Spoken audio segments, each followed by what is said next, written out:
Hello everyone, welcome to the Eternal Spoiler Breakdown. My name is Pojo, and we're overdue for a spoiler breakdown on Echoes of Eternity. A lot of stuff has happened.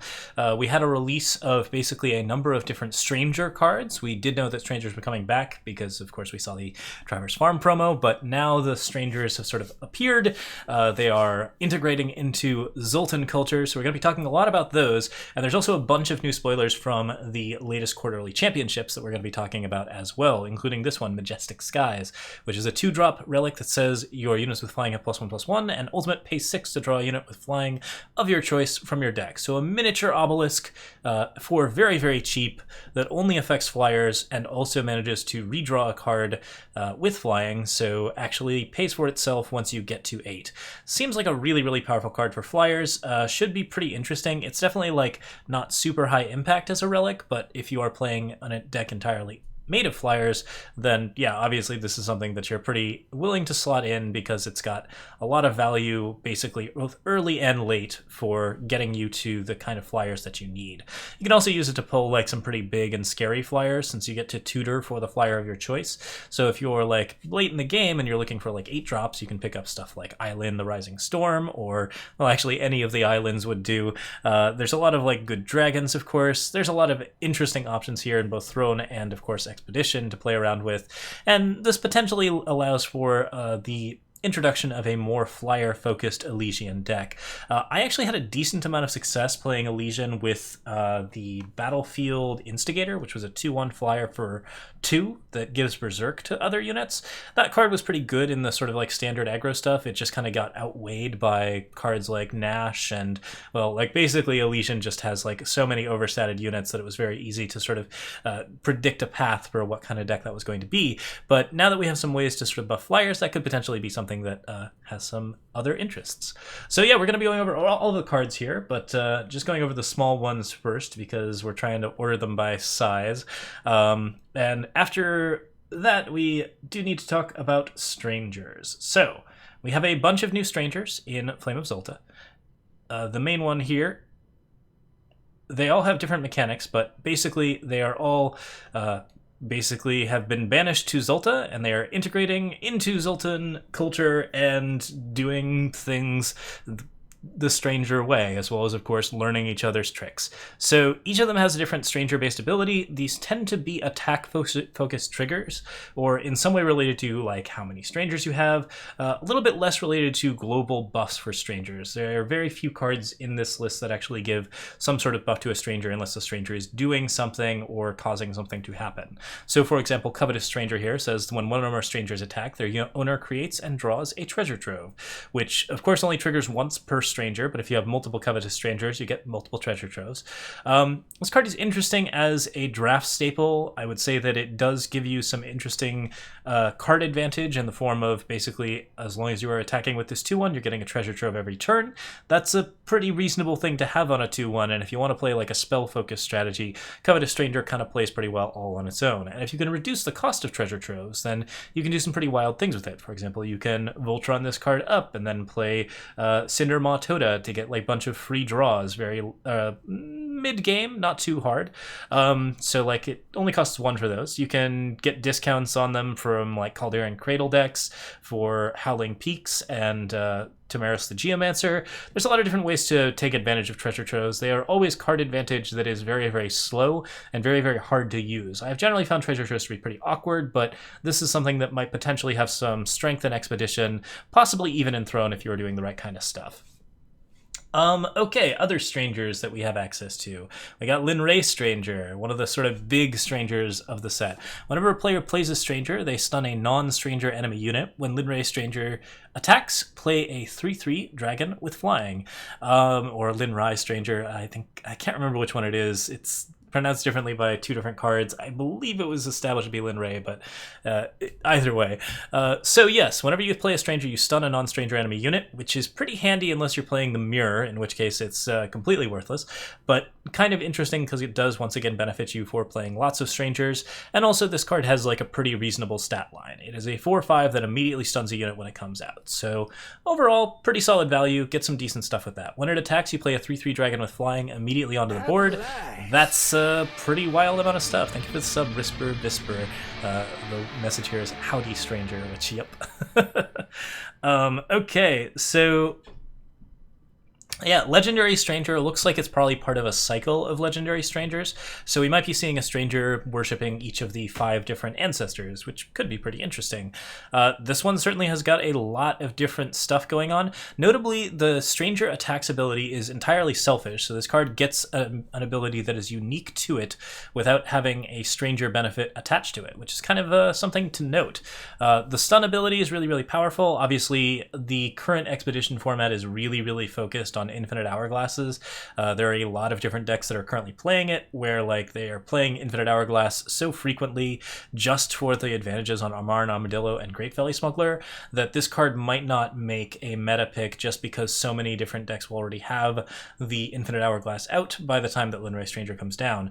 And like if it's like 10-20% of the meta that's doing that, then Lin Raise Stranger isn't going to be quite as good a card. But on paper, this card seems like a lot of value and a lot of board pressure in a very, very small package, so seems pretty interesting to use and certainly could make a Stranger deck in blue look a lot more interesting. All right, next up on the list we have, continuing the Stranger setup, we have Unfamiliar Interloper. We're going to cover this one right now because we don't know anything about it. It is a 1/2 corrupted 1, summon, get an influence of your choice. I guess we will make a guess as to what corrupted is. We don't know what the skill is yet, but my personal guess would be that if you are in combat with a corrupted creature, it's going to give you a -1/-1. So, or like a negative permanent buff of some kind. So like basically Unfamiliar Interloper is a 2-cost 1/2. It attacks into a 2/2. The 2/2 becomes a 1/1. Unfamiliar Interloper deals 1 damage to it. That's a thought, but as far as we know, we have no idea what corrupted is, so this is just a stranger that gains an influence of your choice, meaning it is an easy fixer stranger that could be pretty good in Expedition, assuming that corrupted in some way allows it to trade with cards that are 2/2s or 2/3s. There's some interesting possibilities, but yeah, it's going to be a question of what corrupted actually does. Certainly this could be something that has some potential value in a more aggressive format, but like it really depends on what corrupted is doing. That fixing, however, it's very similar to the Bannerman effect, and the Bannerman effect was very, very powerful. I would expect Bannerman to even rotate out of draft packs and Unfamiliar Interloper to become the new Bannerman, depending on what's happening with corrupted and whether or not that is, in fact, a staple colorless creature. Certainly does seem to support strangers pretty well, and good stranger support in colorless is something that you need to make a good draft environment with strangers, so that's something to note. All right, let's get Magnificent. Magnificent Stranger is a 2-cost card. Fit to screen, please. 2/3. When 1 or more strangers attack, reduce the cost of the top card of their owner's deck by 2. This is a little bit more interesting. We have a 2/3 that only benefits if you are attacking with any amount of strangers, so it doesn't really need other strangers to function and also doesn't buff strangers in a particularly important way. But if you have a big stranger out, then you are more happy to attack with a solo stranger, so a card like Lin Raise Stranger, which has a much beefier stat line, is going to be a lot happier with a card like Magnificent Stranger, which generally makes that whole thing much more interesting. Reducing the cost of the top card of your owner's deck by 2 is a pretty beneficial effect, so you can get some potential value out of it, and if you're doing this repeated times with, say, Berserk or some sort of like attack reduction, then you can get some very, very cheap cost cards very, very quickly. 2-cost 2/3 is a solid stat line for this kind of benefit, and once again, this card kind of plays pretty well solo, so I think it seems reasonable for both possibly Expedition and maybe Throne. A 2-cost 2/3 isn't usually going to get very far in Throne, but this is something that you could definitely see a little bit of value out of, even if you aren't playing strangers. So if you're trying to get cost reduction on, say, Eternity Core decks where you're playing Kairos, this is something where you can mix in a couple of strangers and get into the benefits that you're particularly looking for. So I think notably, all of these strangers we're noticing have like some good effects if you're playing multiple strangers, but are also pretty okay if you're playing a small amount of strangers in your deck. So there's some benefits to having them that are more flexible, but less focused on the sort of parasitic mechanic where you have to have a lot of strangers for your deck to work. These are pretty reasonable strangers that should just function as basic commons and should play pretty well if you are attacking with other things. And then if you have like a stranger-focused strategy, strangers get a lot more powerful. There's a lot of interesting things happening there. But overall, like, these cards all seem like they would be fine in Expedition on their own. I mean, Magnificent Stranger seems like something that you'd be pretty happy to play in an aggressive deck where you are trying to get access to, like, cheap Sodi Spell Shapers and cheap Daring Griffins and all of that kind of stuff. Like, Elysian aggro with this kind of card doesn't actually seem all that bad since you're reducing the cost of your cards every time you're attacking. There's a lot of potential for Magnificent Stranger and other strangers of that type to really get good benefits. Also, notably, if you are attacking with a one-drop stranger, such as Horus Traver or oh man, I've forgotten the name of the red stranger, but we'll get there at some point. But like the tough stranger, any of the one-cost strangers will also reduce the cost when you play Magnificent Stranger, which is a pretty interesting effect if you are trying to go for that. So yeah, seems solid. Definitely could be a thrown card depending on what kind of setup you've got, and certainly enables some interesting stranger stuff. Works well with Traverse Farm as well. Alright, Steely Strangers next up. 2 cost 1/3. When one or more stranger attacks, the top unit of their owner's deck gets a random battle skill. This card's not that good, but it is pretty interesting. You do get the random battle skill every time that you attack, but similar to some of the other stuff that you're doing, it really depends on sort of A, if the thing that you're getting is going to be really, really effective, and B, if Steely Stranger is surviving for multiple attacks. With that stat line, Steely Stranger is something that's going to get blocked pretty frequently, and then it's going to be very, very easy to trade with. It seems like a pretty fun card, certainly. Like, you can play with Hero of the People decks. You don't have to go deep into strangers to get Steely Stranger running, but if you're playing with a lot of different strangers, then you can get yourself a big, scary stranger with a lot of battle skills, and that can be your attacker to get more battle skills in the future. I don't think it pairs well with like Crown decks or anything like that, but there's some potential for this card to enable some like unseen strategies with multiple battle skills, or to give cards with very, very good base stats random battle skills that are extremely beneficial for them. Like, you can just give them all sorts of interesting options, and could definitely do some fun work with that. But yeah, the card is relatively underwhelming overall. I do think it's a lot of fun to play, so I hope it sees a lot of play. And like, yeah, it should be a delight in draft in particular, because this is a card that you can probably attack multiple times with, and if you have the right block of stats, I think it works really well in, say, Combre decks, where you are trying to play like Grodos Favored at the top of your list, or if you're trying to play any of like the big worms, then giving a random battle skill to all of your or the top unit of your deck seems a lot more satisfying, because you know what you're going to draw into is going to be a lot more interesting than just, say, another random 2/2. So yeah, there's some potential for this card to have good synergies. I don't think it's going to be the premier common of draft in that format, but it's certainly interesting in both Expedition and Draft as a potential power card. Strange Duelist is next. Oh, okay, let's try that again. Assuming it opens. Strange Duelist. Whenever a player plays a stranger, they gain 1 health and 1 armor, which is a total of 2 life, but also allows you to benefit some armor-based strategies such as relic weapons. Not so common in Combre, but there is a mild armor-based theme going on in red, green, and yellow right now, as we have noticed from the legendary pledge card in those colors. Pay 4 and exhaust Strange Duelist to silence a non-stranger unit. So this card cares about non-strangers, which depending on the situation, if there are a lot of strangers on the field, Strange Duelist might actually have a harder time. It does give you an immediate 1 health and 1 armor, which is not too bad on a 3-drop. It's certainly not like Combre healer levels of sustainability, but on a card that can potentially trade with a 3/3, like a 2-drop 3/3, you can get a little bit of benefit out of that and slow down aggro. I would say that by and large, what that card is offering in terms of stats are not quite enough to really benefit you in a counter aggro strategy, so you really need to want the pay for and exhaust to silence a non-stranger unit to make the best use of this. And if you really need silence in your deck in Combre, I'm not sure that that's going to be too beneficial for you. overall, like, the card does give you a lot of health and armor to play around with in a fully Stranger deck, but both of these effects seem a little underwhelming, and I would say that neither is particularly powerful in the long run. But if you do have a lot of power available and you're just like happy to be playing like a control-based strategy, Strange Duelist is certainly going to shut down a lot of your opponent's cards, so it's something that they have to deal with, and that's certainly not going to be a lot of fun for them. But yeah, the exhaust in particular is something that really makes that rough. Like, Bizarre Trickster was not particularly playable, and Strange Duelist is not looking any more playable, especially with the non-stranger restriction on its silence. I think it's kind of interesting, but by and large one of the weaker strangers that we've seen so far. Alright, finally we have Strange Burglar. This one is a 4/5 or a 5/4. When a player plays a stranger, their units get +1 strength this turn. So a miniature rally effect as soon as you play it. It's actually similar to like Bandit Queen's rally effect, which is something you should be paying attention to, since although it is not giving quick draw, it is still a lot of damage that you are pushing on a 4-cost 5/4 for stats.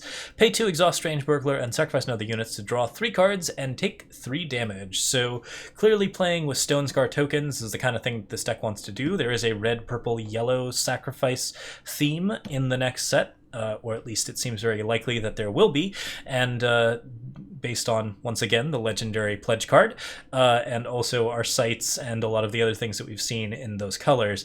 I think that this is something that definitely has some potential to belong in those decks just for the extreme amount of stats that it has. It is also a rogue, which strangers have typically not had previous types, but I believe we've seen a warrior, and I think there was one other that might have had a stat. No, I think it might have just been the warrior, but yeah, it is a stranger type that actually has some tribal synergies, which may be a thing in the future, and we might actually see a rogue tribal card if we're going to see a rogue stranger, because there's not a lot of reasons to make it a rogue stranger if there isn't something to do with rogues in the future. Yeah, so we will see if that's going to happen, but regardless, this is a card that definitely allows you to both get a lot of card advantage, similar to Fenris Nightshade, which was a pretty staple card in Argenport in the last expedition, or this expedition, and also is a card that allows you to create a pseudo-rally effect with tokens. Should be really fun in like the Scrappy Hour type decks. Doesn't really suit strangers any better than it suits tokens, but I would say that with tokens it's definitely something that has a lot of potential, and since you can play Strange Burglars on top of each other to get increasing benefits, there's some interesting ways to play around with that. Once again, a card that slots in really well to other decks even without being a stranger, which I think is sort of the general strategy of the strangers this time around, is that they don't have as much of a strong internal synergy, but they are pretty good on their own, and that's something to note for, in particular, Draft and Expedition. Okay, I think that's all the strangers, but we're going to check through them real quick and make sure that we've got them all. But yeah, there's a lot of cool strangers coming out and a lot of interesting cards to be talked about. We have a few more to go over, and yeah, I think we'll go into them right now. All right, first off is Burning Core Drake. This one's going to be a little bit oddly sized because of reasons. Yeah, it's probably going to be a little blurry. Oh, okay, I just fit something to screen that shouldn't have fit to screen, but that's fine. There we go. Alright, Burning Core Drake. 3/1 Flying Reckless, Mastery 9, create and draw 3 treasure troves. This is one of our first 3-cost dragons ever. I don't even know if we have another 3-cost dragon. So that's notable because as a treasure trove target, that actually might make it reasonable for something to pick up. Sometimes you just need a card that's that correct cost, and the treasure trove mastery, while not particularly strong, is kind of interesting. This card is clearly more designed for a draft environment than it is for an expedition or throne environment, but I could see it in expedition aggro because a 3/1 Flying Reckless is still a relatively dangerous card. I don't think we saw a lot of the previous one, Sky Snapper, but that one wasn't a dragon, and there may be some potential for dragons in particular to take advantage of this. It's also a Nightmare Dragon. We're going to see a lot of Nightmare cards in the upcoming set, so something to note about it, but by and large, I think the double red in particular is kind of the seal on this card's coffin. There's not a lot you can do with it except in draft environments, just because it's a little bit difficult to play, and while it is very, very aggressive, I think you really need a very aggressive dragon strategy to get there, which you might already be doing with like mastery stuff like Jacksnife, although who knows, maybe Jacksnife will cycle out and we'll see some other interesting things opening up for Burning Core Drake. Awakened Gorger. A 9/9 at the start of your unit, sacrifice a unit, and then when you do, you gain 3 health and get +3 power this turn. So instantly jumps you to 9 in red, yellow, and purple, which means you can, of course, play down Awakened Gorger in like a big tokens deck, and then jump to Kairos, which, yeah, that's pretty fun. The fact that it is a 9/9 means that it synergizes very well with Kairos, who is very, very likely to make it into the draft packs.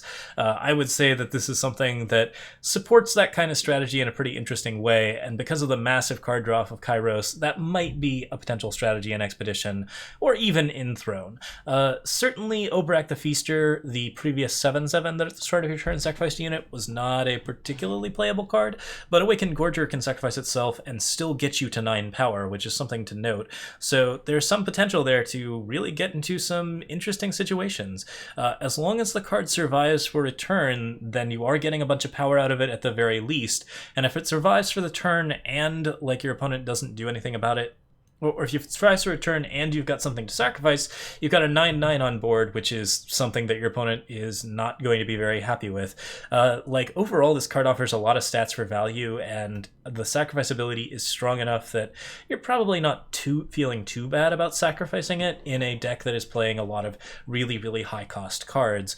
I think it's kind of interesting in that respect. Like, certainly jumping to 9 is sometimes something that people really want to do, or jumping to 10 for that matter. There's some potential there for Awakened Gorger to get you that sort of like end-of-the-barrel type ramp and really get you into a good situation. Notably, it also instantly activates end-of-the-barrel, so if this card sticks around, you can do some wild stuff in Throne as well with maximum power. I don't know, if you have a solution if you have a problem that needs solving that requires you to have the full amount of power off of End of the Barrel, that's +4, and then another +3 off of Awakened Gorger, which is a total of, yeah, about 7 plus 6, 14. 14 power, 15 power or so, 14 or so, but then like 15 is probably where the action is at. I think there's some interesting availability if you are trying to play a big tribute effect in Throne with a lot of power involved. Could be an interesting combo starter in that respect. As a combo card, I really like it. As a mid-range card, it seems unreasonable, but potentially good in some situations. All right. Next up, we have Lin Raise Codex. Your single faction units have flying. Spellcraft 3, play Crystallize. Pay 6 to draw a card for each of your single faction units. So notably, this card plays at triple blue in relics, obviously. There are some, triple blue relic, but a lot of different requirements.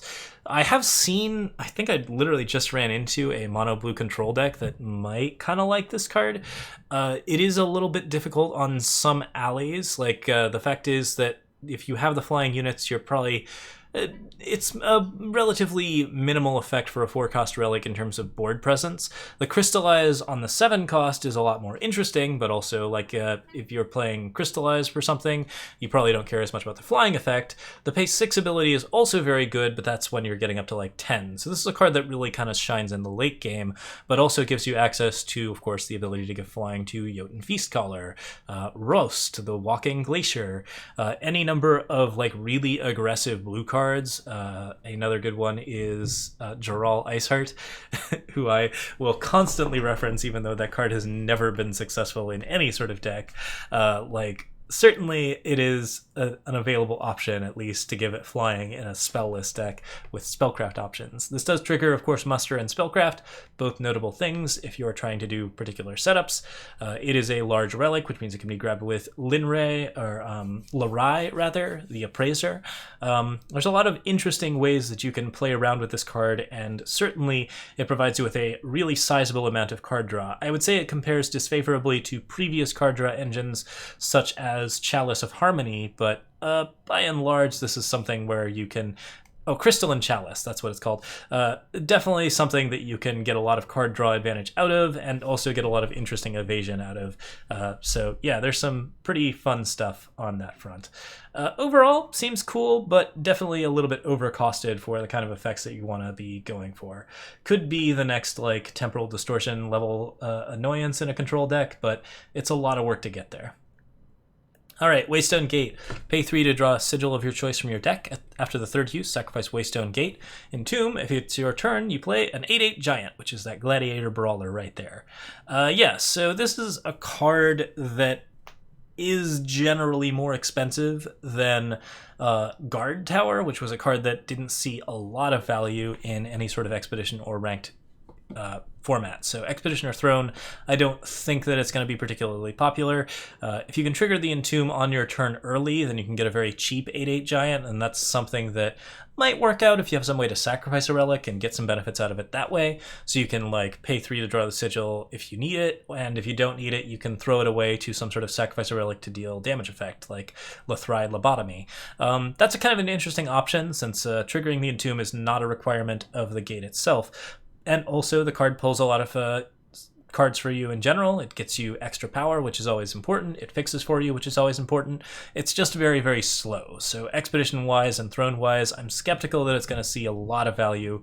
Love this art, by the way. This is actually art that was used in, I think, one of the previous leagues, so something to note about it.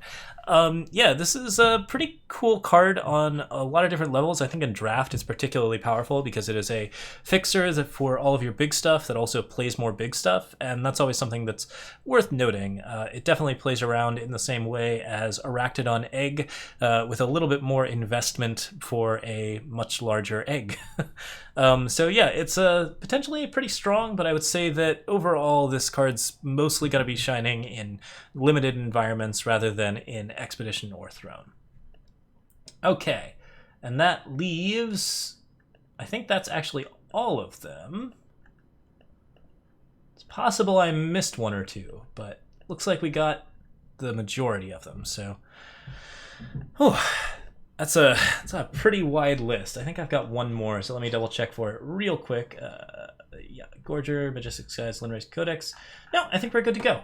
So yeah, that is the spoilers for today. We have obviously seen a lot of interesting things happening. Strangers are definitely going to be pretty valuable in some places. I think that they are much more interesting as sort of solo inclusions into certain decks, and that's a reason to play Strangers, because like basically you will always have some interesting synergies with them that actually allow you to play around with some cool ideas. And also we got a lot of interesting new strategies going on. We're clearly having some interesting 3-color formats with different types of themes that are getting expanded upon in Flame of Zolta, and that's going to be something that I'm pretty excited about as well. Overall, it looks like it's going to be a pretty exciting set. I'm very excited for the shift over, so we are all ready for this thing to come out, but I'm sure there's going to be a lot of spoilers in the meantime, so we'll be covering those as they come up on YouTube, Twitch, and Twitter, so keep an eye out for me on all of those.